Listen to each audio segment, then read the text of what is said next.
নমো বুদ্ধায়। সন্তানকে নিয়ে আপনি কি খুব চিন্তার মধ্যে রয়েছেন? কোনোভাবেই আপনি ওকে ঠিক মতন কিভাবে গাইড করবেন সেটা বুঝতে পারছেন না। রেজাল্ট খারাপ করছে, আপনার কথা শুনছে না, আপনি ওকে বোঝাতে পারছেন না যে আপনি কি চান বা ও কি চায় সেটাও আপনি বুঝতে পারছেন না। এরকম সিচুয়েশনের আজকে যে রিডিংটা আমরা করব সেটা কিন্তু বেসিক্যালি আমরা এই কোয়েশ্চেনটার উপরে রিডিংটা করব যে প্যারেন্টস কিভাবে, এই রিডিংটা হচ্ছে যে একজন প্যারেন্টস কিভাবে তার বাচ্চাকে গাইড করবে। যে বাচ্চা তার কথা শুনছে না, রেজাল্ট ভালো করতে পারছে না, মানুষ হিসেবেও কিন্তু ধীরে ধীরে ডিটোরিয়েট করছে, তো কিভাবে গাইড করবে। তো আমরা কতগুলো কার্ডস তুলে রেখেছি, সেই কার্ডসগুলোকে এবার আমরা ওপেন করব।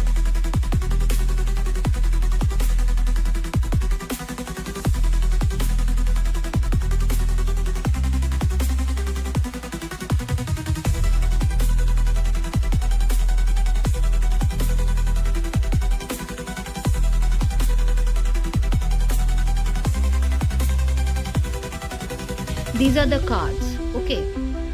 এই কার্ডগুলো কি মিনিং বলছে সেগুলো এবার আমরা বলতে শুরু করব। ফার্স্ট অফ অল, ফার্স্ট যে কার্ডটা এসছে,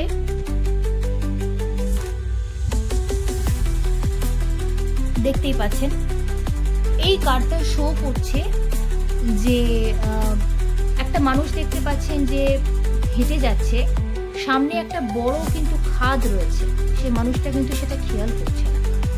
তো যে বাচ্চাটার যে রিডিং হচ্ছে সেই বাচ্চাটা কিন্তু নিজের প্ল্যানে চলছে।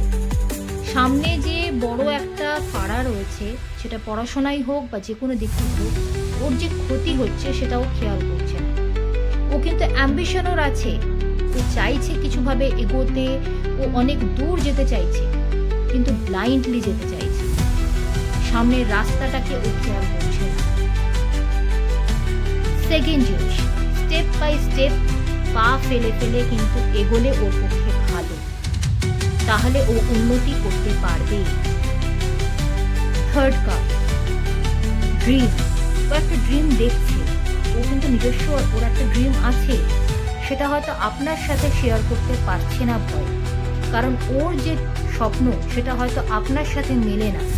তাই খোলাখুলি কথা বলুন ওর সাথে যে তুমি কি করতে চাইছো, একটু কোঅপারেট করুন ওর সাথে, নিজের স্বপ্নটা ওর ওপর চাপিয়ে দেবেন না। Fourth card, comparison. অন্য বাচ্চার সাথে ওর কম্পারিজন করবেন না। প্রতিটা বাচ্চা খুব সুন্দর, প্রতিটা বাচ্চা স্পেশাল, প্রত্যেকের কিছু না কিছু ভালো আছে, তাই কম্পেয়ার করবেন না। দুটো গাছ দেখুন রয়েছে, দুটো গাছের মধ্যে কম্পারিজন করলে দুটো গাছের মধ্যে কিন্তু আলাদা একটা সৌন্দর্য আছে, তাই কম্পারিজন করলে কিন্তু দুটো গাছই কিন্তু বাঁচবে না, তাই সেটা খেয়াল করুন।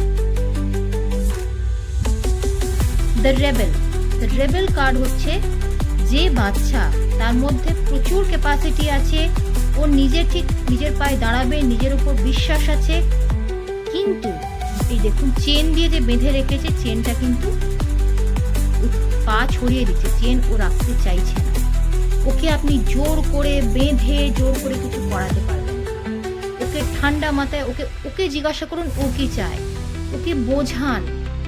ওকে বলবেন না যে তোমাকে এটাই করতে হবে কারণ আমি তোমার বাবা মা, আমি এটা চাইছি তুমি এটা করো। ও কি চায়, ওকে ভালো দিকটা এবং খারাপ দিক যেটা ও চাইছে সেটাকে আপনি খুলে বলুন, তারপর বলুন যে ও কি চায় সেটা করতে, তাহলে কিন্তু ও কথা শুনবে। রেবেলের মানে কিন্তু এটাই।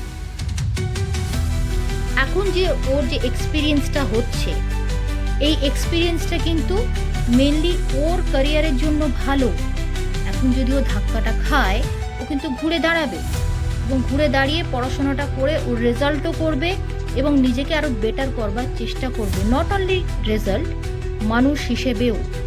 তাই জন্য একটু ধাক্কা খেতে দিন এবং আপনার কাজ চাপিয়ে দেওয়া না, বোঝানো, সেটা করুন।